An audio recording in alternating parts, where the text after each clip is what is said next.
Retour des beaux jours et les premiers travaux dans le jardin, vous vous êtes peut-être demandé si vous étiez à jour de vos vaccinations. Ce n'est pas forcément le cas pour de nombreux adultes. 10 millions de Français ne seraient pas à jour de leur vaccin. Une campagne européenne d'information vient d'être lancée. Pour en parler, nous recevons le professeur France Roblot. Bonsoir, vous êtes responsable du service des maladies infectieuses au CHU de Poitiers. Alors, notamment depuis la fin du service militaire, les Français seraient moins bien vaccinés, en tout cas moins bien informés. Alors, c'est le cas. C'est clair, oui, ça c'est tout à fait clair. Les hommes, en tout cas, étaient bien vaccinés parce qu'on les mettait à jour à l'occasion du service militaire. Ça n'est plus le cas.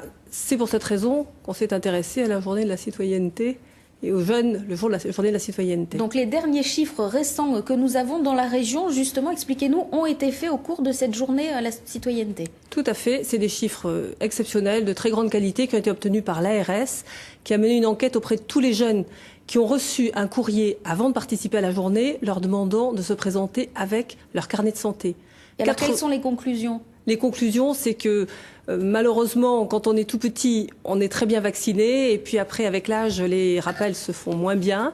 Et ces jeunes, à l'âge de 17 ans en tout cas, moins d'1 sur 2 étaient vaccinés, en particulier contre l'hépatite B, ce qui est tout à fait inquiétant. On fait moins les rappels, ça veut dire qu'on se sent moins concerné par toutes les maladies que l'on appelle les maladies de la petite enfance, mais il n'y a pas que ça ? Il n'y a pas que ça, bien sûr, il y a d'autres maladies. Surtout, je crois qu'il y a une tranche d'âge où on ne consulte pas son médecin généraliste.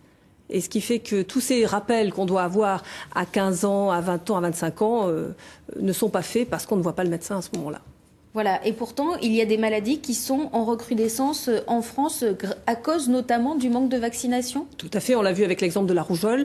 L'OMS avait prévu que la rougeole soit éradiquée en 2008. Bien sûr, on a vu une épidémie en France très importante parce que les jeunes ne sont pas assez vaccinés. Alors, pour toutes ces raisons, il y a la Semaine européenne des vaccinations et ces communications que vous venez faire sur les plateaux de télé. Il y a également un nouveau calendrier de vaccination qui vient d'être édité par le ministère de la Santé. Quel est le but là encore ? Le but, c'est de limiter le nombre d'injections, le nombre de vaccins, pour ne faire que ce qui est strictement indispensable, ce qui est vraiment utile, sans exposer à un risque de maladie, bien entendu. Du coup, on regroupe plusieurs vaccins qui étaient faits séparément. Alors, il y a deux aspects, effectivement. On diminue le nombre d'injections chez le tout petit. Au lieu de faire 2, 4, 6 mois, enfin, on diminue, on en fait une de moins. Et surtout, on utilise maintenant de façon systématique ce qu'on appelle des vaccins combinés, des vaccins hexavalents. Avec une seule injection, on vaccine contre 6 maladies. Et qui sont, vous nous l'assurez, sans risque d'allergie ou d'effets secondaires. Alors moi j'ai l'habitude de dire que j'ai 4 enfants, ils sont tous vaccinés avec ces vaccins. Voilà. Merci beaucoup France Roblot pour ces précisions. La Semaine européenne de la vaccination, c'est jusqu'à samedi prochain.